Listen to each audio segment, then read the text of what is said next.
Okay, very cool. So the first video recorded without errors. Thank you, CamStudio, freeware version. We're going to go ahead and continue with the rapid innovation cycle. So we just talked about that this rapid innovation cycle is a cycle, right? And it's really can be done in any span of time, as the students in our class in our workshop today will see. It can be done in an hour. Ideally, it can be done over a couple of weeks. It can be done over a weekend. Again, the data you receive on your market prototype and how long it takes you to prototype your gadget or your idea or your service, is sort of up to you. But again, we put these time constraints on to also foster innovation. But anyway, this is 5 or how many? No, 5, 8. These are 8 different steps, and we simplified it into 4 smaller phases, which I think encapsulate those 8 features, and this is what we've really defined as the rapid innovation cycle. The first stage is this opportunity recognition stage, the second stage is a solution selection stage, and the third stage, a market experimentation, and the last one is experimental results. And I don't know why I have a 1 there, but what we're going to do is we're going to change that because we can. So let's say 4. Okay, so that's the 4th stage, and then you start all over again, right? So again, this can be done in 2 weeks. This can be done. It can be done in 4 days. It can be done in a weekend. It can be done in 4 hours, which is the workshop today. But really, we're doing this rapid innovation cycle in 1 hour, right? So it's going to be done in 1 hour, and we're going to see if it works. Okay, that's itself a rapid innovation cycle in and of itself. So we'll see how it goes. An example of a rapid innovation cycle, which actually was a business pivot towards this class, hands-on rapid innovation, was a product I tested at the beginning of November of 2010, and it's now called the BuddyGripper. You can check out our website at buddygripper.com.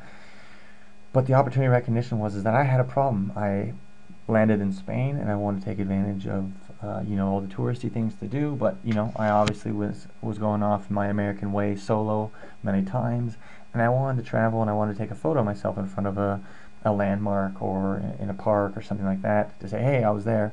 But I couldn't do it very well, and I didn't have a tripod for my regular camera, and I also wanted to share it very quickly on my iPhone.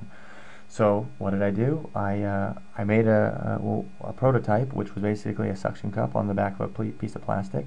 So I identified this problem, realized it was a need. I said, okay, how could I solve this? Luckily, I'm a mechanical engineer, and I was able to use a solid model CAD program to basically model this device. Then I found a manufacturer to manufacture this for me, because I didn't have tools to my disposal to make it myself, but a lot of you probably have access to mills and lathes and everything to do it yourself, so all the better. And then I started prototyping. I started asking my friends, my family, the public, what they thought of it. But I quickly created a website, and I said, okay, I have a payment mechanism and everything there. Let's just track our Google Analytics. So this is our Google Analytics kind of dashboard, and it tells me who's coming to my website, where they're coming from, how they're getting there, etc. So I can make a decision like, are people interested in this? Do they understand my concept? Like, there's all these different things, and the feedback I get in this market experimentation phase really lets me know if I'm doing something that people care about, if it's interesting, and and we'll talk more about this as we go through it. So that's just an example of a rapid innovation cycle. I've obviously decided to continue on with that project in my spare time. Again, I'm not super competitive because I don't have a lot of time to invest in it, but it's something that's fun to me, and it's a way to practice business. So here we are. This is where we would request the audience to tell me what they think falls into all these different phases. What does opportunity recognition consist of, right? And we'll just jump to the next slide here, which has all the answers. But again, what does the solution selection? What would you do? How would you select the right solution? Also, in market experimentation, how do you market experiment? What sort of things can you do to get data on a business idea, get feedback on a business idea, and then also how do you read that data? How do you go about deciding, is this a worthy thing to do? So we'll talk about that today. And this is sort of what you'll learn about today. So opportunity recognition comes from a couple different places. I always say that, what bothers me, when do I have a problem, and it actually allows you to live a more optimistic life, right? Because if you see problems as opportunities, man, you get upset when somebody's like mad or whatever, or if like something really bothers you or something really is frustrating, but that's a huge opportunity for you to create a business around that, right? Because if you can solve that problem, then and then you can make money off of it if people are willing to pay for your solution. So anyway, so what bothers you? What are your pain points? What hurts? What are you fearful of? So those we put into our bug lists, okay, which we'll talk about later. But then also IDEO wallets, right? You're not always frustrated with things, but sometimes you're just walking and you see something, or you notice something, you're like, wait a minute, that's really interesting. Or a new technology comes out, and you're like, wow, I could use that technology to do this, but they never expected you to do anything with that technology. So IDEO wallets also are very important for collecting your ideas and making sure that you don't forget them and you act on them at some point, or you at least have them in a decision tree that says, yes, I'm going to do this, or no, I'm going to save this for another day. The solution selection phase is where you really have to look at your constraints and you realize, okay, so I want to be able to travel to space and I want to land on the moon and have a coffee on the moon. Well, okay, that is a problem that most humans face, and if you could solve that for $5 and it was the safest thing in the world, safer than flying an airplane, I think you'd have a lot of people signed up to go. However, that might not fall within your constraints. Maybe you can't send someone to space for $5. You probably don't have the time in our 1 hour rapid innovation cycle to do that, so you really have to look at who's on your team, how much time do you have, what money do you have to invest in your idea. It's basically placing a bet, so how much money and time are you willing to invest? What's the expertise and experience of your team, and maybe what's the expertise and experience of your network? What connections do you have that might be able to help you enable this or get better feedback? So really the bottom line is, what can you effectively market test, okay, based on these limitations? Then you jump over to the market experimentation phase, where hopefully based on your constraints you've decided that, hey, we can make a poster of our service, or we can make a prototype of our gadget, or we can record a commercial of this new service we want to offer, or we've made a website that has analytics that shows what we want to do. Maybe you can articulate what an iPhone app that you're trying to build in a PowerPoint deck or PowerPoint slide deck, or maybe you just go out and you take some field observations. Maybe you're just an anthropologist and you try to figure out how people work and what needs they might have. So bottom line here is, does your market test yield good data? And again, there's data that can come from all of these different tests. And again, like, these are the questions to ask of your data. Did you get X number of website hits, and what does that mean? Did people understand your prototype, or did they understand what solution or what problem that prototype was solving? Did they tell you they liked it? Did they tell you how much they pay for it? Did they tell you that they would sign up for your service? And if they did you ask them, hey, buy this now, this service is available, and see if, have them put their money where their mouth is.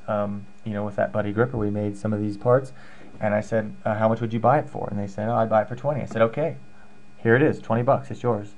And then they, it's a different story. It's like a focus group. Everybody says all sorts of things in focus groups, but they don't always put their money where their mouth is. So that's this rapid innovation cycle. We're going to go, so sort of as a webinar, I'm not sure if this is the best way to see these videos, but we're going to go ahead and start the IDEO. IDEO, turns out they do something very similar, and I have to give them a lot of credit for helping me polish some of our rapid innovation cycle features. This is a video, I think, of Tom Kelly and his brother David Kelly and their design consulting firm that they started. But it's all about how to rapidly innovate, so please watch. Tonight,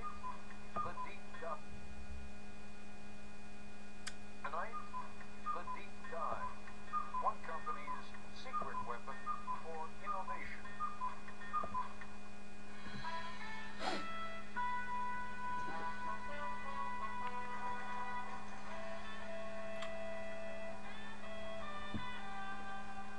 We went to IDEO, the product design folk, and said, take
Okay, so we have to pause it here at 5:45 to stop the camera and start over. So let's